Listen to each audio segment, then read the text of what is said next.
Karena belajar niat ini inti dari semua amal, tidak diterima amal kecuali belajar niat. Coba setiap bangun pagi, Bapak Ibu, bangun pagi, ya baca doa nggak tadi bangun pagi? Nggak baca. Ya, baca. Ya. Tapi orang lupa, orang langsung baca doa. Padahal yang benar itu pertama syahadat dulu. Berbenerin syahadatnya, asyhadu an la ilaha illallah. Jadi kalau bangun tidur, pertama syahadat dulu. Kenapa kita sampaikan ini? Nanti kita kalau mati, kita kan tertidur. Ketika bangun, orang kalau bangun di alam kubur, dia mengira masih di alam dunia. Awal bangun bacalah asyhadu an la ilaha illallah, asyhadu anna muhammadar rasulullah.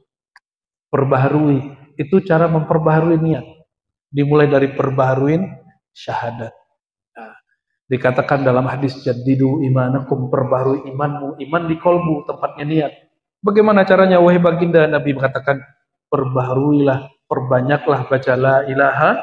La ilaha Allah itu boleh dikatakan, tiadalah aku berniat menghambakan diri kecuali kepada Engkau ya Allah. Jadi niat di hati diluruskan, dibentengi dengan la ilaha illallah, dikondisikan dengan melafazkan aku berniat ini, aku berniat itu.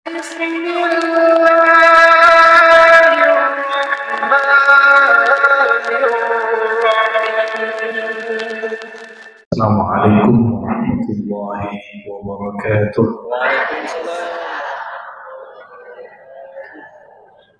Alhamdulillahi rabbil alamin. حمد الحامدين حمد المستغفرين حمدا يوافي نعمه ويكافئ مزيده أشهد أن لا إله إلا الله وحده لا شريك له وأشهد أن محمدا عبده ورسوله لا نبي بعده اللهم صل وسلم وبارك على سيدنا محمد اللهم صل وسلم وبارك عليه اللهم يا فتاح صل على نبيك الفاتح لما أغلق والخاتم لما سبق ناصر الحق بالحق والهادي إلى صراطك المستقيم وعلى آله حق قدره ومقداره العظيم أما بعد اللهم فقهنا في الدين وعلمنا التأويل آمين يا رب العالمين. Bunyai Rafi'ah, ternyata satu alma mater dengan Dr. Umi Kulsum. Ya, saya baru ingat beliau pernah komunikasi sebelumnya. Namun saya jarang offline di kampus, jadi jarang jumpa juga, dan nomor kontak kita ganti terus. Jadi mohon maaf sebelumnya belum dapat menjawab punyanya. Semoga ibu-ibu yang hadir dan bapak-bapak yang menemani diberkahi oleh Allah SWT. Berkah itu bahasa Arab dari kata barakah, artinya kebaikan yang berlimpah. Sifatnya ada yang materi, ada yang immateri, ada yang zahir, ada yang batin. Zahirnya badan sehat, waktu banyak. Jadi orang kaya sejati itu bukan hanya yang rekeningnya unlimited, tapi yang kekayaan yang sejati itu kalau dia punya waktu banyak, luas, dan badannya sehat. Duit banyak, badan sakit-sakitan, itu nggak kaya. Ya, duit banyak, tapi waktu habis bekerja. Tidak sempat menikmati, pensiun mati, sama aja. Makanya Nabi SAW mengatakan ni'matani maghbunun fihima katsirun minan nas as-sihhah wal faragh, hadis sahih Bukhari dan Muslim. Dua nikmat pemberian, dua keberkahan yang sering orang lupa. Satu kesehatan, sihhah, bahasa Melayu lama itu kesehatan. Dan yang kedua al-faragh, waktu yang luang. Jadi ibu-ibu itu hari ini jangan mengeluh lagi. Suaminya udah lelah bekerja, atau yang suaminya sudah nggak ada, atau apa. Terserahlah, nikmati waktu-waktu ini. Jangan sering ngomong gini, tahun ini hidup susah. Tahun dulu ngomong begitu juga. Tahun sebelumnya ngomong begitu juga. Jangan salahkan siapapun. Salahkan diri sendiri yang tidak memanfaatkan waktu. Ada tabungan, pakai, jangan disimpan. Orang kaya itu yang menikmati nikmat Allah, tapi jangan boros. Itu saja. Inilah sabda Nabi yang perlu kita syukuri setiap saat. Asbab beliau Dulu mungkin dunia ini masih nyembah berhala, sekarang sudah nyembah Allah Ta'ala. Alhamdulillahirabbil. Maka kita kirimkan salawat dan salam cinta kepada hadirat beliau. Wassalatu wassalamu alaika ya habibana ya Rasulullah. Jadi kalau Bapak Ibu bersolawat, iktikadkan di depan kita, rohaniahnya menjawab. Iktikad di sini bukan bab akidah, tapi bab rasa. Hadirkan rasa bahwa ruh Nabi itu masih hidup nggak Bapak Ibu? Masih hidup ruh Nabi? Jadi kalau kita solawatnya hanya pakai suara, nggak dibalas. Hanya dapat berkah malaikat. Tapi kalau pakai ruh itu bahasanya rindu, cinta. Dan katakan, ya Rasulullah, kami rindu engkau. Pasti dijawab. Ruh Nabi yang jawab. Karena ruh itu bahasanya tidak bahasa huruf suasana seperti ini, tidak berfisik seperti ini, maka yang terasa pun adalah rasa yang tidak tampak. Jangankan rasa rindu kepada Rasul Sallallahu Alaihi Wasallam, rindu kepada orang yang masih hidup pun itu tidak terasa secara fisik, terasanya secara batin. Ya. Semoga Allah memberi kita anugerah yang tertinggi, yaitu merindukan Nabi Muhammad Sallallahu Alaihi Wasallam. Beliau pernah berdoa, Allahumma inni as'aluka asyauqa ila liqa'ik. Ya Allah, berikan aku rasa rindu untuk jumpa dengan Engkau. Dan tidak mungkin orang rindu kepada Allah kalau dia tidak merindukan Sayyidina Muhammad Sallallahu Alaihi Wasallam. Jadi saya bersyukur Bunyai di sini hidup majelis maulid. Majelis maulid itu media, sarana, wasilah untuk rindu kepada Allah Subhanahu wa Ta'ala. Jadi nggak usah khawatir di luar ada orang bilang maulid bid'ah, nggak usah dibalas juga, nggak usah sibuk berdebat. Orang yang tidak tahu rasa cinta tidak usah berdebat dengannya, biarin aja dia ngoceh-ngoceh bid'ah, biarin aja. Kalau dulu saya layani, kita cariin dalil sampai 50 dalil bahwa maulid itu tidak bid'ah, tapi hasilnya apa? Mereka nggak percaya. Tapi kalau ustadznya baca hadis satu saja, kullu bid'atin dhalalah, setiap bid'ah sesat langsung dipakai. Padahal hadis itu nggak nyambung sama maulid. Bermaulid itu bagian dari apa yang disebut Sayyidina Muhammad SAW. Ketika beliau mengatakan, la yu'minu ahadukum hatta akuna ahabba ilaihi min malihi wa waladihi wan nasi ajma'in. Tidaklah kamu betul-betul disebut beriman sampai aku, beliau mengatakan, siapa?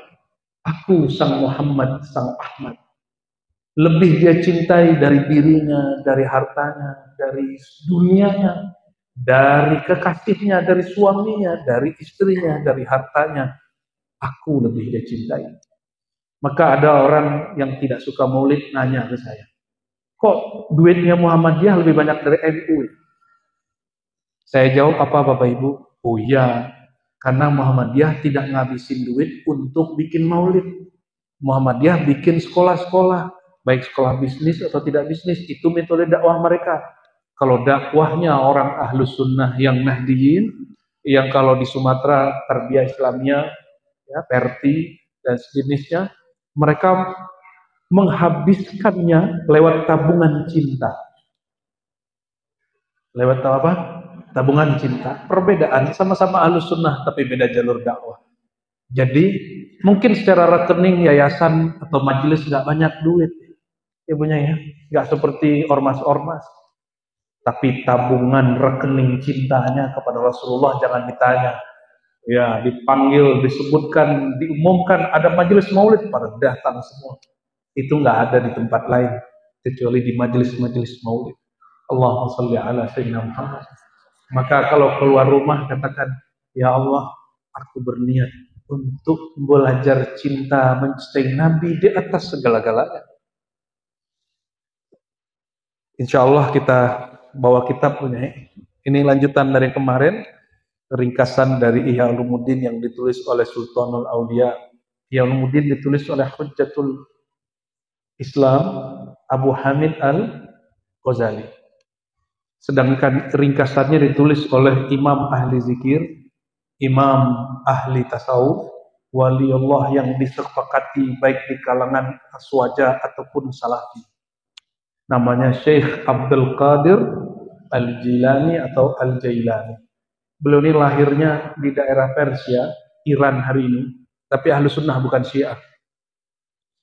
Lalu hijrah ke Baghdad, di Baghdad berguru kepada beberapa syekh, salah satunya Syekh Ad-Dabbas, ya, Syekh Yusuf Al-Hamadani, dan beberapa syekh yang lain yang mengajarkan zikir ma'rifatullah, tapi dia dari kecilnya sudah dibimbing nur Nabi Muhammad Sallallahu Alaihi Wasallam, dan beliau keturunan Hasan dari ayahnya, Husain dari ibunya. Oleh karenanya dari dulu banyak habaib, para sayyid, para syarif, baik jalur Ba'alawi ataupun bukan Ba'alawi, mereka berthariqah Qadiriyah. Dan di Indonesia khususnya kita sering buat manaqib Syekh Abdul Qadir Jilani. Kalau saya tidak aktivis manaqib, kalau saya mengajarkan thariqahnya dan kitab-kitabnya. Karena begitu yang kita pelajari dari dulu. Manaqib kadang kita buat, kadang kita nggak buat. Tapi kalau kitabnya setiap minggu kita ajarkan. Di Ribat itu, Bunyai, ada yang mengajarkan kitab Sirul Asrar dari Syekh Abdul Qadir Jilani. Ada yang mengajarkan kitab Futuhul Ghaib. Ya. Mungkin kata orang itu ketinggian, ya lebih tinggi Al-Quran lah daripada Futuhul Ghaib dan Sirul Asrar. Ya. Kalau kitab ini nggak boleh diajarkan, jangan ajarin Quran, karena Quran lebih tinggi. Jangan begitu. Kalau nggak bisa ngajarin kitab ini, nggak usah kemudian membatalkan pengajaran orang. Ya, semoga yang berhadir bertahap mengenal sosok beliau. Amin ya Rabbal. Semua wali di bawah dia. Jadi nggak ada wali kecuali registrasinya lah beliau, kira-kira begitu kalau bahasa anak-anak muda hari ini. Registrasinya loh Syekh Abdul Qadir Jilani. Mau torikot apa aja. Karena beliau sudah lepas dari nama Qadiriyah itu. Dia itu langsung dibimbing oleh Rasulullah SAW. Ya, langsung dibimbing siapa? Rasulullah SAW. Namun sehebat apapun beliau dibimbing Rasulullah SAW, beliau tetap menyebutkan silsilah gurunya. Dia berguru ke Ad-Dabbas, berguru ke Yusuf Hamadani, berguru ke Fulan. Nggak langsung mengatakan guruku Rasulullah. Nggak sopan. Ya, nggak sopan menyebut langsung guruku Rasulullah SAW. Di kitab ini beliau ringkas Ihya itu, kitab Ihya Bapak Ibu, itu 4 jilid besar. Dicetakan baru saya 10 jilid yang kita beli baru kemarin. Itu diringkas menjadi 2 bab saja. 10 jilid hanya jadi 2 bab, hanya jadi setebal ini. Ya, jadi tipis. Maka disebut ini ringkasan Ihya Ulumuddin. Dan beliau membagi bahwa belajar agama itu dibagi 2 aja. Sebelum beliau masuk ke sini, beliau mengatakan, "Idza aradallahu bi'abdin khaira." Jika Allah menginginkan keberkahan bagi seorang hamba, yufaqihu fid din wa yuzahhidhu 'anid dunya. Maka orang itu dimudahkan jalannya untuk belajar, ngaji, mendalimi agama. Semoga hari ini tanda Allah memudahkan. Amin. Berarti Allah sedang berkehendak kebaikan untuk kita.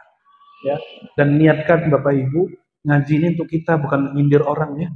Jadi nanti kalau kajian kita ada yang motong, ada yang posting, nih dengerin nih, bukan begitu. Dengarkan untuk diri kita, bukan untuk orang lain. Jadi siapa yang Allah inginkan kebaikan baginya, Allah mudahkan dia mengaji. Enggak ada alasan bagi dia, alasan itu dipinggirkan.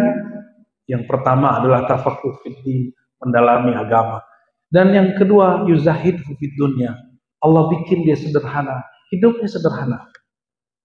Dia bukan orang miskin, tapi dia bergaya sederhana. Sederhana itu gimana? Tidak mengikuti lifestyle menurut orang lain, tapi dia punya gaya hidup sendiri yang tidak terganggu oleh tas orang lain yang mereknya mahal, ya. Tidak terganggu oleh mobil orang lain yang tiap tahun ganti. Dia percaya diri dan menikmati hidupnya sehari-hari. Kalau ibu-ibu ini kan repot. Kadang kalau jilbab sama aja, kalau nggak emang janjian males, ya kan? Ini emang lagi janjian bareng ya? Iya, kadang-kadang bajunya mirip aja. Wah, sama-sama beli online nih.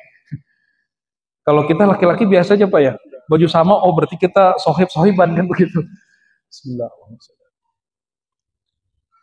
Nah, Syekh Abdul Qadir Jilani membagi belajar agama itu 2 aja. Belajar ubudiyah belajar tarbawiyah, belajar zahir, belajar batin, belajar syariat, belajar hakikat. Itu kalau bahasa hari ininya. Tapi orang mengira kalau belajar hakikat atau tasawuf, tarekat nanti jadi wiridannya banyak. Enggak. Bertasawuf, bertarekat, bertarbiyah itu bukan berarti kita melupakan hak kita di dunia. Dunia itu emang tuh dilupakan, tapi haknya mesti diambil. Walatan sanasi baka minad dunia. Ini ustadz banyak keliru di sini. Ustadz sering ngomong ini, lu ngaji hikam, terlupa sama dunia. Itu ustadz pencinta dunia. Itu ustadz syaitan. Kenapa? Allah memang menyuruh kita melupakan dunia. Supaya dunia ikut kita. Mau jadi raja dunia atau menjadi budak dunia. Oh, ntar kita nggak ingat dunia. Emang dunia disuruh lupakan. Yang disuruh kita ingat, jangan lupa itu cuma nasi baka minat dunia. Jangan lupakan hakmu, bagianmu ada di dunia. Ayatnya gimana? Wala tansa, jangan engkau lupa nasi baka minat dunia. Bagianmu, hakmu, fasilitasmu ada di dunia. Allah nggak bilang jangan lupakan dunia, enggak. Yang Allah katakan hak duniawimu ada. Maka kami saya masih beli baju yang bagus, beli tas, dompet yang agak sedikit berharga untuk menghargai diri di dunia. Ya beli mobil yang pas lah gitu, pakaian, bukan gagah-gagahan, tapi mengamalkan ayat ini. Tapi itu nggak jadi poin kita seperti motivator-motivator hari ini, seakan dunia itu yang dicari. Enggak, dunia itu cuma alat aja, alat untuk menjadi penebar kebaikan. Nah, maka Imam Syekh Abdul Qadir Jilani mengajarkan bagaimana cara mengeluarkan dunia dari kolbu. Nah, beliau bagi kemudian 7 cara, 7 bab, ya, ilmu tarekat, ilmu tarbiyah itu. Malam tadi kita di Al-Amin sudah bahas sampai Islahul Qalb. Siang sebelumnya di Masjid Pak Jinovi tentang meninggalkan dunia.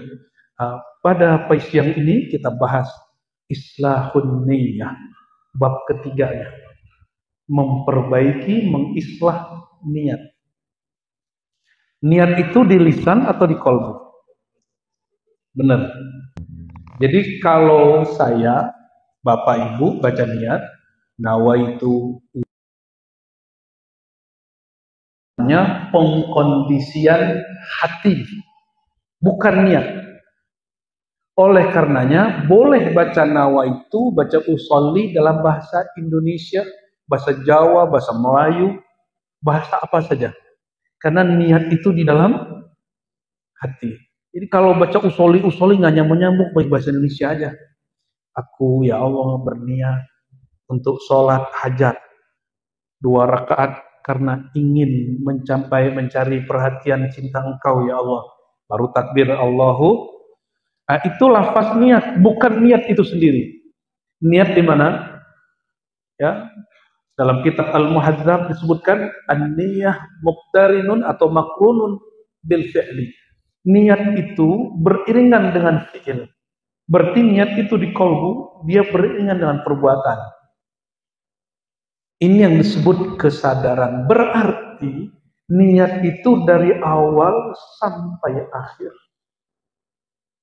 Karena dia beriringan dengan perbuatan.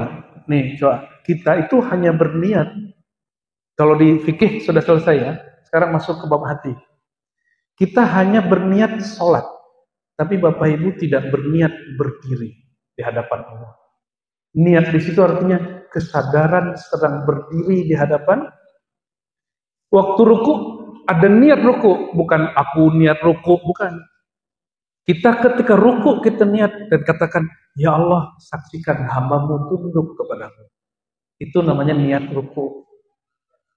Ketika bangkit, jadi kesadaran kita sedang ruku, sedang sujud, itulah yang disebut niat beriringan dengan fi'il secara ilmu thariqah. Tapi kalau di fikih lucu-lucu. Para kiai ada cara begini. Usolli fardal maghribi salasa raka'atin lillahi ta'ala Allahu Akbar. Itu lucu-lucu. Dikira itu yang disebut niat beriringan dengan perbuatan, bukan.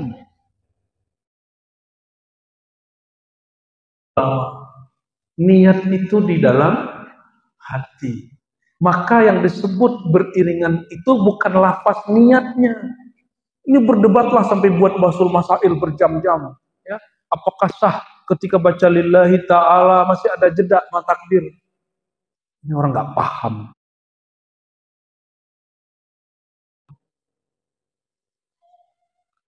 Jadi kalau niat itu mau dia berjarak 1 napas, 2 napas juga nggak apa-apa. Yang penting di kolbunya dia sedang berniat masuk ke hadirat Allah lewat sholat. Apa arti hadirat? Hadirat itu hadir. Allah itu selalu hadir nggak? Kita yang gaib. Allah pernah tiada nggak, Bu? Pak? Allah pernah absen nggak? Kalau Allah pernah tiada, berarti dia bukan Allah itu. Dia bukan Tuhan. Allah itu tidak pernah absen dari hidup kita. Karena yang suka nyetir, 2-3 detik kita ngelek, kita lalai, itu bisa tabrakan nggak? Bayangkan jika ada di alam semesta 1 gerakan saja Allah lalai, itu tabrakan planet ini, planet itu, hancur dunia. Nggak mungkin. Oleh karena itu, belajar niat itu muqaddamah ala kulli syai'. Didahulukan daripada belajar segalanya. Kan disebutkan di sini ya, oleh beberapa imam-imam terdahulu, kami belajar niat lebih lama daripada belajar amal. Kami belajar niat, berarti niat itu apa? Hudurul qalbi. Coba ditulis. Ini kalau ngaji nggak bawa catatan, Bu ya. Aduh, pantesan ilmunya nggak ada yang nempel. Bawa catatan, Bu, kalau ngaji. Ya. Ini cukup terakhir Ibu nggak baca catatan ya. Nanti Ibu baca catatan. Nanti Ibu akan tahu.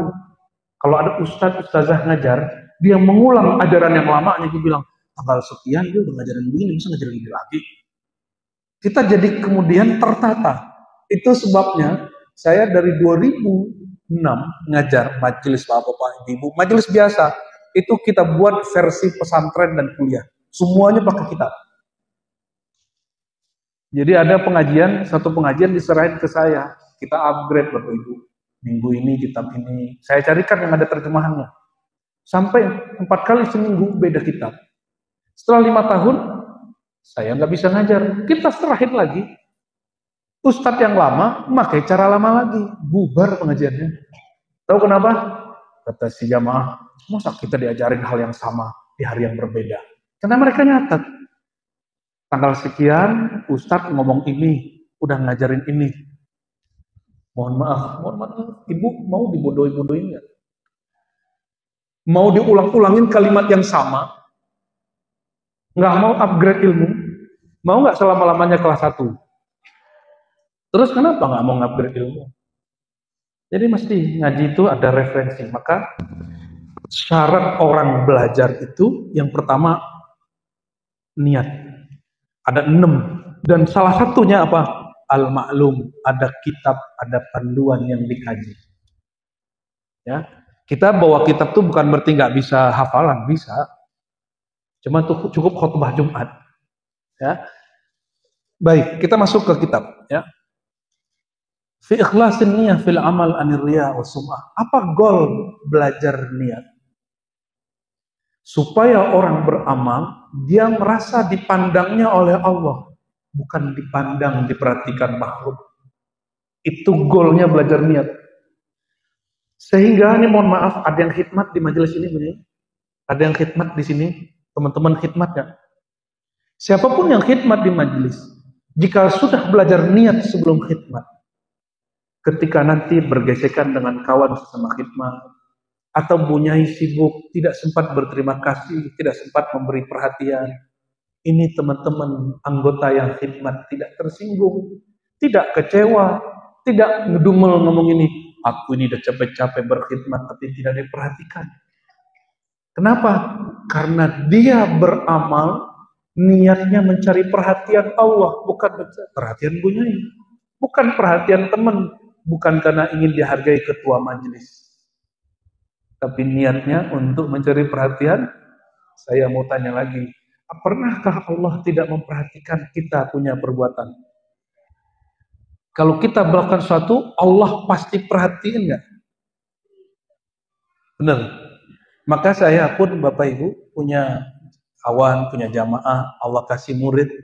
Saya nggak terlalu cekokin mereka. Kenapa? Allah bersama dia dan saya hadir, ataupun si murid lagi jauh, jamaah lagi nggak sama kita, Allahnya sama nggak? Sama-sama merhatiin nggak? Jadi kita nggak usah repot-repot, terlalu ngatur-ngatur murid. Allah yang sudah perhatikan dia. Ya, gimana golnya niat? Mencari perhatian Allah. Maka kalau orang berhasil mencari perhatian Allah, bukan perhatian makhluk bernama kiai, bernama bunyai, bernama ustadz, bernama pengurus, bernama kawan, dia terbebas dari dua penyakit sekaligus. Penyakit kolbu, penyakit jiwa, yaitu riya dan sum'ah. Riya itu beramal karena mencari perhatian makhluk, sum'ah suka pamer amal. Contoh nih, ya, malam tadi tahajud kan, terus gini, ngantuk nih, kenapa malam tadi tahajud? Ada yang paling bodoh, nggak mengamalkan sunnah, terus bangga. Contohnya gini, aduh, gue lemes nih, kenapa? Malam tadi nggak sahur. Ada orang bangga dan pamer, dia tidak ngamalin sunnah. Itu orang bodoh namanya. Makanya Nabi mengatakan keberkahan itu ada pada sahur. Tasahharu fa inna fi as-sahur atau fi sahur barakah. Bersahurlah kamu karena pada waktu sahur atau di dalam sahur, ini dua cara bacanya, ada keberkahan. Orang mengira kalau sudah masuk waktu berbuka, terus dia nggak berbuka sampai 3 jam, dikira dia hebat. Wah, sorry, gua belum ini nih, belum buka nih. Udah jam 10, dikira itu keren. Enggak, itu namanya bodoh. Orang pinter nggak begitu. Kata Nabi apa? La yazalun nas fi khairin ma'ajalul iftar. Orang akan selalu mendapatkan kebaikan, keberkahan, kejayaan kalau dia ngapain?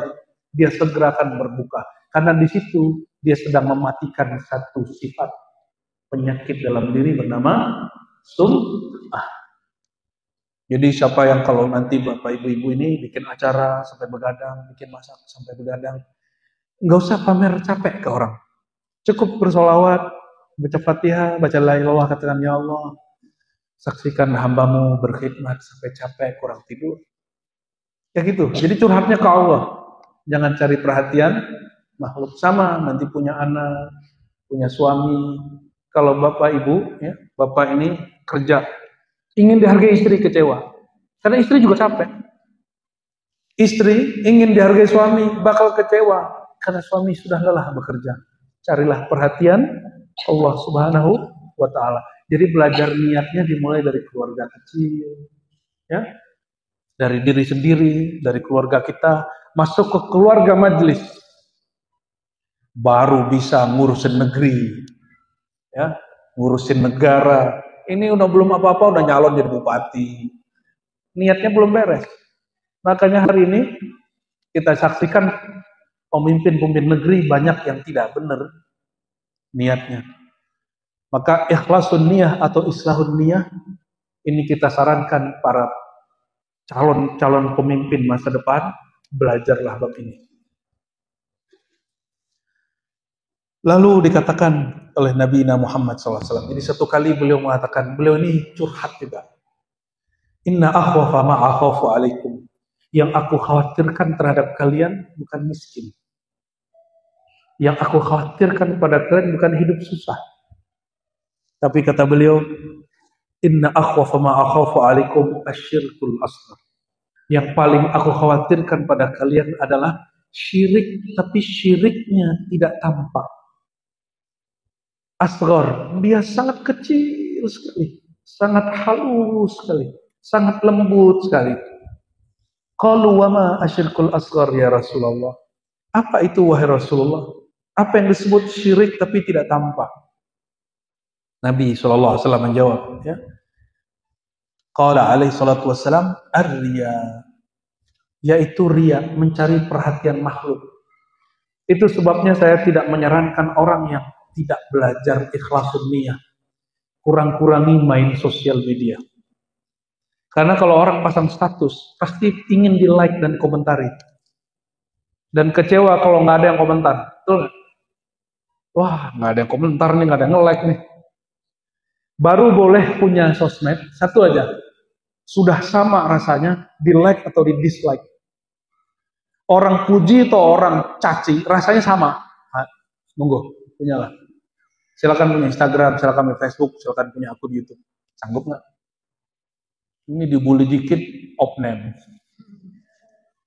Allahumma sholli ala sayyidina Muhammad. Lalu Allah berfirman dalam hadis ini, kata Nabi SAW, nanti di hari kiamat, kata Nabi Muhammad SAW, Allah memanggil orang-orang yang beramal, kayaknya soleh, kayaknya sudah serius sekali. Tapi ternyata di hatinya tersembunyi, dia tidak sedang berbuat karena cari perhatian Allah, tapi dia sedang mencari perhatian, ya, makhluk bernama viewer, ya, jamaah orang lain. Apa kata Allah? Izhabu ilal ladzina kuntum turauna bi a'malikum fid dunya.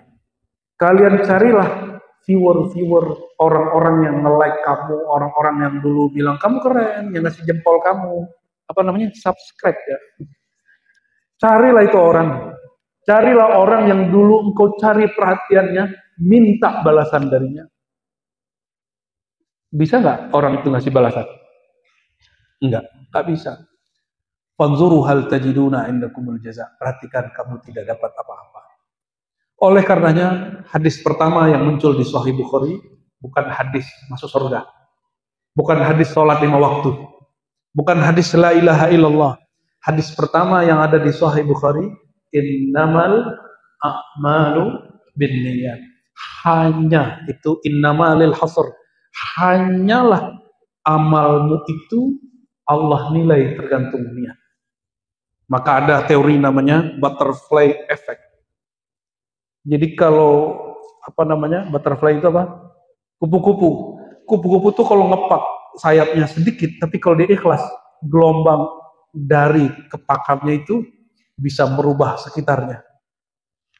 Maksud kami Bapak Ibu, Allah nggak pandang fisik kita, Allah nggak pandang apapun dari kita kecuali ikhlas sunnahnya. Jadi mulai hari ini setiap masuk majelis niat nggak? Duduk tadi. Aku berniat i'tikaf karena Allah. Aku berniat belajar karena nanti niatnya itu niat secara fikih. Niat secara ilmu thariqah apa? Hadirnya kolbu, sadarnya diri sedang berbuat apa. Jadi ketika sholat lagi takbir sadar sedang membesarkan nama Allah, mengecilkan diri sendiri. Sedang ruku sadar ya Allah aku sedang ruku. Sedang sujud katakan ya Allah kepalaku hina. Ketika assalamualaikum sadar kita baca assalamualaikum, assalamualaikum. Ya, gimana? Itu ringkasan niat. Ya kalau babnya masih panjang, nggak mungkin kita mau jalan lagi. Oke, saya baca dikit lagi lah ya.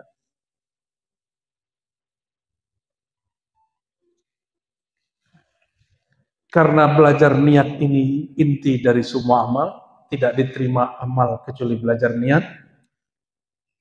Coba setiap bangun pagi, Bapak Ibu, bangun pagi, ya baca doa nggak tadi bangun pagi?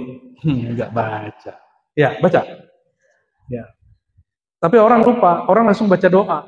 Padahal yang benar itu pertama syahadat dulu. Berbenerin syahadatnya, asyhadu an la ilaha illallah. Jadi kalau bangun tidur pertama syahadat dulu. Kenapa kita sampaikan ini? Nanti kita kalau mati, kita akan tertidur. Ketika bangun, orang kalau bangun di alam kubur, Dia mengira masih di alam dunia. Ini kayak ada pernah mati aja gitu ya. Emang pernah mati. Sering mati saya Bapak Ibu. Saya sering mematikan diri sebelum mati. Jadi bentar-bentar saya mati, saya nggak perlu mati suri. Saya sering mati. Saya sering merasakan hal-hal seperti itu. Jadi ketika orang bangun di alam kubur, kalau dia biasanya nyari handphone, dia nyari handphone tuh di alam kubur. Ya, kalau dia biasanya tidurnya diantarkan oleh YouTube, TV, dia akan cari remote. Ternyata alamnya sudah lain. Terus gimana? Awal bangun bacalah asyhadu an la ilaha illallah, asyhadu anna muhammadar rasulullah. Perbaharui, itu cara memperbaharui niat. Dimulai dari perbaharuin syahadat. Nah, dikatakan dalam hadis jadidu imanakum, perbaharui imanmu, iman di kolbu, tempatnya niat. Bagaimana caranya wahai baginda? Nabi mengatakan perbaharuilah, perbanyaklah baca la ilaha. La ilaha Allah itu boleh dikatakan tiadalah aku berniat menghambakan diri kecuali kepada Engkau ya Allah. Jadi niat di hati diluruskan, dibentengi dengan la ilaha illallah, dikondisikan dengan melafazkan aku berniat ini, aku berniat itu. Ya, semoga Bapak Ibu yang hadir siang ini kita semua diberikan satu amalan tertinggi di sisi Allah, yaitu ikhlasun niyah. Ikhlas berniat. Ikhlas artinya kolbu terlepas kecuali dari mencari keridhaan Allah. Kalau tadi mencari perhatian Allah, kalau ikhlas niat artinya mencari ridha Allah Subhanahu wa taala. Amin ya rabbal alamin. Itu bunyinya. Hah? Gimana Pak Haji? Mana Bunda di Bundok? Emang belum, cuma saya sudah dikode-kode nih. Next time kita lanjutin lagi. Insya Allah ini ibunya monggo dilanjutkan cara menerapkan niat ya. Jadi ngaji nggak usah tinggi-tinggi, ngajinya bab niat. Jadi sebenarnya Bapak Ibu ini saya juga sampaikan. Kajian yang saya buka di YouTube di mana itu nggak di YouTube, itu pengajian biasa. Kebetulan ada yang nge-shoot. Kajian kita nggak tinggi-tinggi. Kajian kita hanya tambah ke dalam, tambah ke dalam, tambah ke dalam. Bukan tinggi. Kalau ngomong-ngomong tentang filsafat itu ketinggian. Kajian saya hanya kajian kembali ke diri. Apa kata Allah? Wa fi anfusikum afala tubsirun. Di dalam dirimu apakah kau tidak memandang? Yang pertama kita pandang adalah meluruskan niatnya. Saya doakan termasuk kami dan kita semua yang hadir dan semua yang berkhidmat di majelis ini, terutama Bu Nyai, Allah jaga kalbunya, Allah jaga rohaninya, Allah jaga pikirannya, Allah berkahi setiap nafasnya. Allah temukan nanti di akhirat sana berkumpul bersama baginda Nabi Muhammad SAW ala hadin niyah wa likulli niyatin salihah. Al-Fatihah.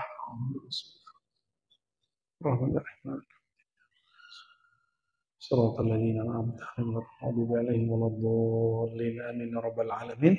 Silakan ahli salawat dulu. Ini doanya sudah. Ya, assalamualaikum warahmatullahi wabarakatuh.